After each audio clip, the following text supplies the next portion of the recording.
Hello friends, welcome to my channel.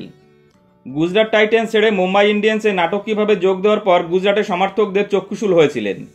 Mumbai গিয়ে ব্যর্থ হওয়ায় ওয়াংখাড়েতে বারবার বিদ্রূপের মুখে পড়েন। তবে দেশকে টি-20 বিশ্বকাপ জেতানোই জীবনের আমূল বদলে দিয়েছিল বলে জানিয়েছেন হার্দিক পান্ডিয়া। তার মতে ক্রিকেটের প্রতি ভালোবাসাই তাকে আবার আগের জায়গায় ফিরিয়ে আনতে সাহায্য করেছে। গতবার ওয়াংখাড়ে তো বটেই, আইপিএলের বিভিন্ন মাঠে বিদ্রূপের শিকার হন হার্দিক। রোহিত শর্মাকে সরিয়ে তার অধিনায়ক হওয়া কেউ মানতে পারছিল না। দলের ফলাফল খারাপ হওয়ায় হার্দিকও সমর্থকদের মন জয় করতে পারেনি। আইপিএলের আগে সম্প্রচারকারী চ্যানেলে হার্দিক বলেছেন, আমি কোনোদিন লড়াইয়ের ময়দান ছেড়ে পালাতে চাইনি।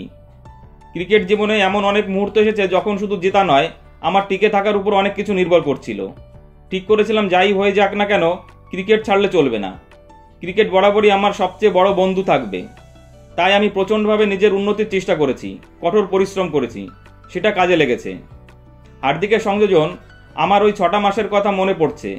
বিশ্বকাপ জেতার পর দেশে ফিরে যে ভালোবাসা ও সমর্থন পেয়েছি, সেটা আমার জীবনকে পুরো 360 ডিগ্রি ঘুরিয়ে দিয়েছে। গুজরাট থেকে 2023-এ নভেম্বরে হার্দিক মুম্বাইয়ে যোগ দিয়েছিল। তখন থেকে শুনতে হয়েছিল সমালোচনা। সেই সময় থেকে টি-20 বিশ্বকাপ পর্যন্ত ওই 6 মাসের কথাই হার্দিক বোঝাতে চেয়েছিল বলে মনে করা হচ্ছে। কঠোর পরিশ্রম করলে সাফল্য যে আসবেই, তা এ ব্যাপারে নিশ্চিত ছিল হার্দিক। বলেছেন, আমি জানতাম না ভবিষ্যতে কি হতে চলেছে, তবে লোকে যেমন বলে ভাগ্য যা লেখা থাকে তা আটকায় না।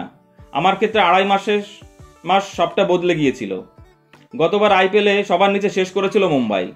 তবে মহানিলামের পর দলের ভারসাম্য এসেছে বলে মনে করছেন হার্দিক।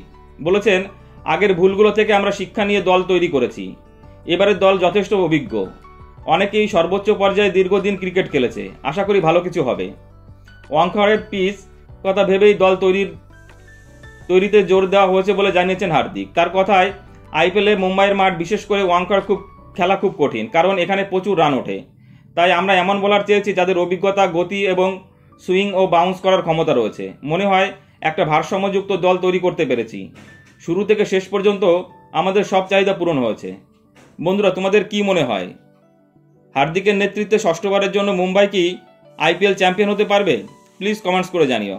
আর ভিডিওটি ভালো লাগলে অবশ্যই লাইক, কমেন্টস এবং শেয়ার করে দিও বন্ধুরা, এবং চ্যানেলটি সাবস্ক্রাইব করে দিও। সকলেই ভালো থেকো, ধন্যবাদ।